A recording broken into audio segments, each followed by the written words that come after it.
If you were looking for a GPU in late 2013, but you had a very small budget of less than $100, there weren't all that many GPUs for that price range, and this one here would certainly fit the description of not so great options for an entry-level GPU.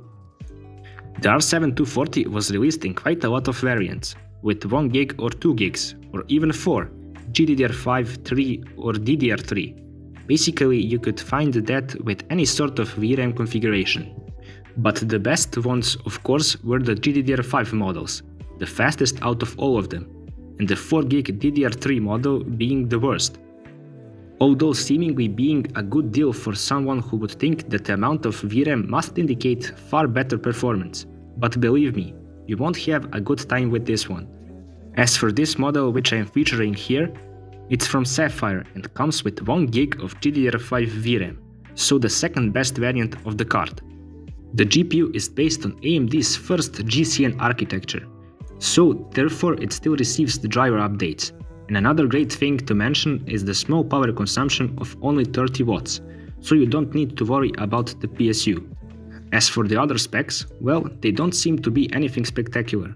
With only 320 shader units, but with a 128-bit memory bus, which certainly isn't great, but it isn't usually the case with entry-level GPUs.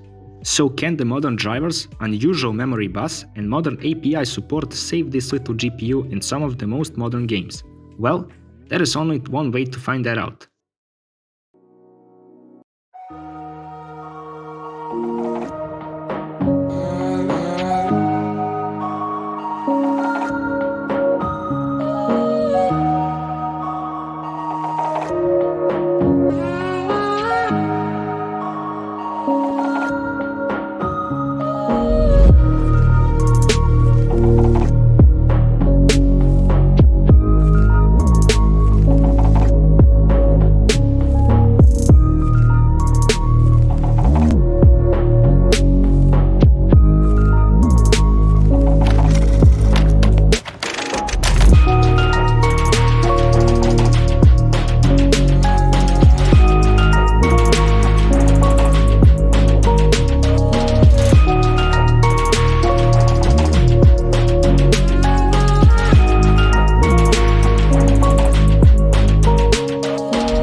The general experience was great on esports games, but mostly terrible on anything just a bit more demanding.